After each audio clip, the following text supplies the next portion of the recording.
सबसे पहला डाउट तो ये आता है कि सर क्या हमें क्लास 12th में ही सीए की प्रिपरेशन शुरू करनी चाहिए। कॉन्सेप्ट, एक्यूरेसी, इनका ऐसा तालमेल बिठाना है कि जब आप प्रैक्टिस करें तो आपके पास एमसीक्यू 1 मिनट या फिर 1 से 1.5 मिनट के बीच में सॉल्व हो रहे हैं और वो सही भी हो रहे हैं। ज्यादा नहीं तो सारा बेसिक आप एक बार कवर करें। ये वाला part simple interest and compound interest आप सबने भी पढ़ा है, बिकॉज 10th तक तो आपने मैथ्स पढ़ी है, तो ये वाला पार्ट आप वहां से तैयार कर सकते हैं। अवेयरनेस बहुत जरूरी है अगर आपको कॉम्पिटिटिव एग्जामिनेशन में आगे निकलना है। हेलो, गुड इवनिंग, नमस्ते, Radhe Radhe to all the commians and हमारे फ्यूचर चार्टेड अकाउंटेंट्स।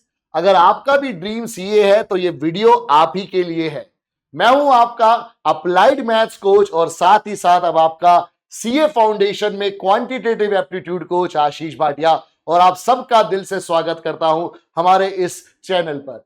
तो बच्चा, अगर आप क्लास 12th में हैं तो क्या आप अभी से तैयारी शुरू कर सकते हैं अपने सीए फाउंडेशन की। अगर आपका ड्रीम सीए है, आपने अपने माइंड में लॉक कर लिया कि आपको तो सीए बनना ही है, तो भाई देर किस बात की।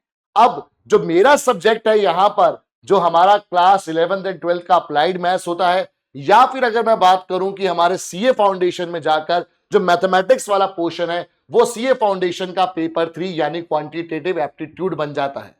तो मैं आपको क्लास 11th एंड 12th में अप्लाइड मैथ्स तो पढ़ा ही रहा था, अब साथ ही साथ आपकी सीए जर्नी में भी आपको क्वांटिटेटिव एप्टीट्यूड का पार्ट भी पढ़ाऊंगा। अब इस पेपर के लिए अगर आप क्लास 12th में हैं तो क्या अभी से तैयारी शुरू कर सकते हैं। ये क्वेश्चन हमसे रेगुलरली क्लास में बच्चे पूछते हैं और अब तो साथ साथ क्लास 11th के बच्चे भी पूछते हैं। तो उसी के लिए बेटा ये वीडियो है, बड़े ध्यान से सुनना है सबने।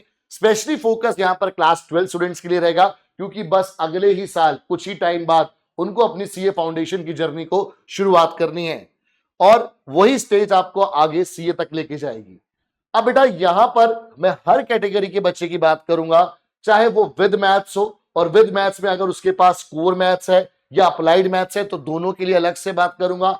और साथ ही साथ बहुत सारे बच्चे हमारे ऐसे हैं, बहुत सारे हमारे कॉमियंस ऐसे हैं जो नॉन मैथ्स बैकग्राउंड से हैं, मतलब जिन्होंने क्लास 10th के बाद मैथ्स पढ़ा ही नहीं है और उन्हें पता है कि भाई सीए की जर्नी में सबसे बड़ा जो हसल रहता है वो ये मैथ्स ही रहता है, क्योंकि इसमें पासिंग मार्क्स स्कोर करने के लिए भी नॉन मैथ्स के बच्चे को बहुत ज्यादा मेहनत करनी पड़ती है। तो कैसे वो क्लास अपनी क्लास 12 से ही इस जर्नी को शुरू कर सकते हैं being a non maths student, तो वो भी आपको बताऊंगा। अब सबसे पहला डाउट तो ये आता है कि सर क्या हमें क्लास 12th में ही सीए की प्रिपरेशन शुरू करनी चाहिए। तो यहां पर बेटा मैं आपको एक छोटी सी बात बोलूंगा, अगर समझ जाओ तो सारा प्रॉब्लम का जो पार्ट है वो खत्म ही हो जाएगा। कैसे? एक साइंस स्ट्रीम का बच्चा जिसने डिसाइड कर लिया है कि उसको क्लास 12th के बाद इंजीनियरिंग करनी है एक अच्छे कॉलेज से, गवर्नमेंट कॉलेज से, आईआईटी एनआईटीज की बात करूं मैं, तो वो क्लास 9 से ही अपनी जर्नी की शुरुआत कर देता है। वो क्लास 9 से ही अपनी इंजीनियरिंग की तैयारी शुरू कर देता है। और अगर आपका ड्रीम सीए का है तो आप लोग क्यों पीछे रहेंगे, आप भी क्लास 12 से बेटा स्टार्ट कर सकते हैं अपनी जर्नी को। कोई जरूरत नहीं है आपको वेट करने की, क्लास 12 के बाद आप इस जर्नी को स्टार्ट करेंगे, क्योंकि बहुत सारी चीजें बेटा आपके पास ऐसी हैं जो आप क्लास 11 12th में ही पढ़ते हैं, जो आपको सीए फाउंडेशन के पेपर में मिलेंगी। तो क्यों ना उन टॉपिक पर इस तरह से मास्टरी की जाए कि सारा का सारा पार्ट अभी ही क्लियर हो जाए और आपको वेट ना करना पड़े क्लास 12 का, बल्कि आप दूसरों से आगे रहेंगे। जो क्लास 12 में तैयारी नहीं कर रहा है आप उनसे बहुत आगे निकल जाएंगे। तो अगर आप हमारे विद मैथ्स के स्टूडेंट है तो पहले मैं उनकी बात करूंगा, फिर मैं नॉन मैथ्स स्टूडेंट्स पर आऊंगा। तो अगर आप विद मैथ्स वाले स्टूडेंट है तो आपके पास या तो अप्लाइड मैथ्स होगा या तो कोर मैथ्स होगा। अब यार आईसीएआई का जो सिलेबस है, आईसीएआई वो इंस्टीट्यूट है जो सीए का एग्जाम कंडक्ट करती है, तो सीए फाउंडेशन की जो सबसे पहली स्टेज है हमारी, उसमें हमारे पास जो हमारा पेपर 3 होता है बेटा, जो हमारे सब्जेक्ट से रिलेटेड है, जिसको हम पहले business maths, logical reasoning and statistics बोलते थे। अब टॉपिक्स तो सारे वही है, बस थोड़ा सा चेंज आया है, बट नाम चेंज करके कर दिया है क्वांटिटेटिव एप्टीट्यूड। Quantitative aptitude. अब इसके अंदर बेटा टोटल हमारे सिलेबस के अंदर 18 चैप्टर्स आते हैं। टोटल सिलेबस कितना है बेटा हमारे पास? 18 चैप्टर्स का है। ठीक है, कुछ चैप्टर्स जो यहां पर ऐसे हैं वो हमारे क्लास 11 12 के अलग अलग चैप्टर्स के फॉर्म में होते हैं, बट आईसीआई ने पूरा सिलेबस इस तरह से डिजाइन करा है कि वो पूरे 18 चैप्टर्स में फिनिश हो जाता है। अब मजे वाली बात यह है कि अप्लाइड मैथ्स के स्टूडेंट ये 18 के 18 चैप्टर्स अपनी क्लास 11th और 12th में पढ़ के आते हैं। तो इसलिए मैं शुरू से ही बोलता हूं कि अप्लाइड मैथ्स के स्टूडेंट को बहुत एडवांटेज मिल जाता है सीए फाउंडेशन के पेपर 3 वाले एग्जाम में। बाकी सब्जेक्ट तो आप सबके लिए कॉमन ही है, बट अप्लाइड मैथ्स के स्टूडेंट ये 18 के 18 चैप्टर पढ़ के आते हैं क्लास 11th और 12th में। वही हमारे जो कोर मैथ्स वाले बच्चे हैं वो इन 18 में से अराउंड आप बोल सकते हैं 8 चैप्टर्स जो हैं वो एज इट इज पढ़ के आते हैं क्लास 11th एंड 12th मिला के। तो अगर अभी आप क्लास 12th में हैं तो बेटा आपको क्या करना है, आईसीएआई की वेबसाइट पर जाना है, वहां से सिलेबस डाउनलोड करना है और जो आपके क्लास 12th के चैप्टर्स हैं उनको आपने अभी से ही, आप बोर्ड के लिए तो तैयार कर ही रहे हैं, उसी में आपको एमसीक्यू के लिए भी इस लेवल की मास्टरी करनी है कि आपके पास सीए की तैयारी भी साथ साथ होती रहे। कॉन्सेप्ट, एक्यूरेसी, इनका ऐसा तालमेल बिठाना है कि जब आप प्रैक्टिस करें तो आपके पास एमसीक्यू 1 मिनट या फिर 1 से 1.5 मिनट के बीच में सॉल्व हो रहे हैं और वो सही भी हो रहे हैं। क्योंकि बोर्ड में हमारे पास नेगेटिव मार्किंग नहीं है, बट सीए में हमारे पास नेगेटिव मार्किंग भी होती है। तो यहां पर सिर्फ आपको मल्टीपल चॉइस क्वेश्चंस मिलते हैं, तो आपके बोर्ड में भी मल्टीपल चॉइस क्वेश्चन है, तो बिल्कुल राइट स्ट्रेटेजी है कि जो चैप्टर्स आपके कॉमन है उनके एमसीक्यू के लेवल की प्रैक्टिस आपको सीए की करनी है। और उसके लिए बेटा अगेन आईसीएआई की वेबसाइट पर जाओ, वहां पर उनका स्टडी मटेरियल भी है पूरा, वो डाउनलोड करो और वहां के क्वेश्चंस बनाने शुरू करो। मैं अपने अप्लाइड मैथ्स की क्लासेस में, चाहे वो हमारे क्लास 11th की हो या क्लास 12 की हो, ऑलरेडी वो वाले क्वेश्चंस करवाता हूं जो सीए एग्जाम में आते हैं और बच्चे बहुत कॉन्फिडेंट फील करते हैं कि सर हमने जो पढ़ा है और उसी के कॉन्सेप्ट जब क्वेश्चन आते तो बड़े आराम से बन रहे हैं, तो अभी हम इतने आराम से बना रहे हैं तो हमारे को बाद में कितनी ज्यादा एडवांटेज होगी। तो ये काम आप लोग भी करिए। तो अगर जैसे मैं कोर मैथ्स वाले बच्चों के लिए बात करूं तो जैसे रिलेशन एंड फंक्शन जो वो क्लास 12th में पढ़ रहे हैं बेटा, वो आपको सीए में भी काम आएगा। हाँ, सब्जेक्टिव वे में नहीं, आपको मल्टीपल चॉइस क्वेश्चन वाला पार्ट वहां पर सीखना है ना। फिर आपका कैलकुलस में जो आप बोल सकते हैं कि जो नॉन ट्रिगो वाला पार्ट है, ठीक है, वो आपको काम आएगा, बट बेसिक कैलकुलस आता है, इतना टफ नहीं आता। फिर हमारे पास आपका प्रोबेबिलिटी आपका पूरे का पूरा यूज हो जाएगा। आपका एलपीपी का भी एक पार्ट बेटा हमारा न्यूमेरिकल इनइक्वालिटीज का एक चैप्टर रहता है, वहां पर यूज हो जाता है। तो ये वाले चैप्टर आपको मल्टीपल चॉइस क्वेश्चन फॉर्मेट में बहुत बढ़िया तैयार करना है। और अप्लाइड मैथ्स वाले तो 18 के 18 चैप्टर पढ़ रहे हैं, तो उनके जो कॉमन चैप्टर्स हैं उनको सॉर्ट आउट करने और बनाने। और वैसे तो क्लास 12th में आपको इतना टाइम मिलेगा नहीं कि आप क्लास 11th के भी बहुत सारे चैप्टर्स जो हैं, चाहे मैं अगर मैं अप्लाइड और कोर दोनों की बात करूं, जैसे sequence and series, permutations and combination, 11th की प्रोबेबिलिटी, 11th का स्टैटिस्टिक्स, ये बहुत सारे इंपॉर्टेंट है। सेट्स हो गया आपके पास, फिर लिमिट्स वाला पार्ट हो गया, ये सारा आपका सीए के सिलेबस में मिलता है आपको।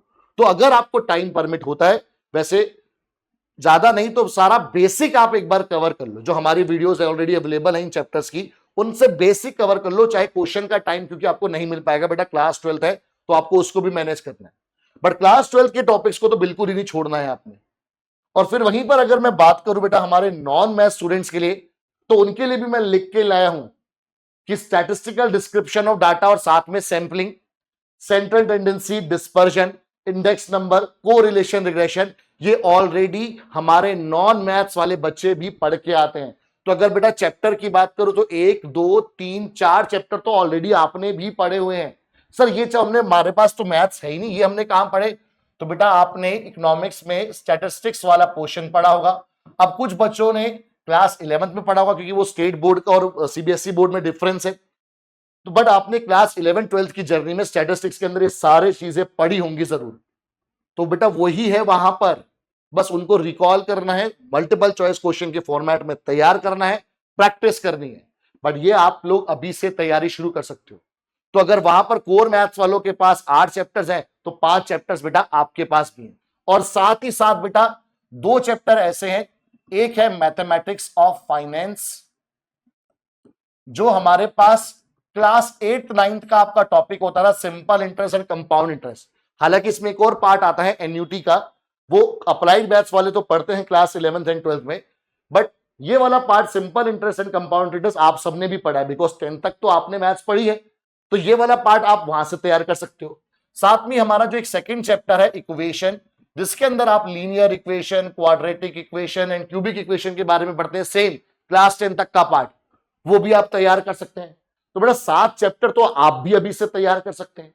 तो अब सिर्फ एक्सक्यूज आपके पास यही है कि आप क्या आलसी हैं। तो भाई अपना आलस हटाइए, अपनी ईमानदारी लाइए प्रिपरेशन के अंदर और तैयारी सीए की अभी से शुरू कर दीजिए। अगर सच में आपका सपना है वो साइन करने का सीए विद योर नेम, तो बेटा अगर ये ड्रीम है तो उसको पूरा करना है और पूरा कर सकते हो। बस ईमानदारी रखनी है अपनी प्रिपरेशन के अंदर।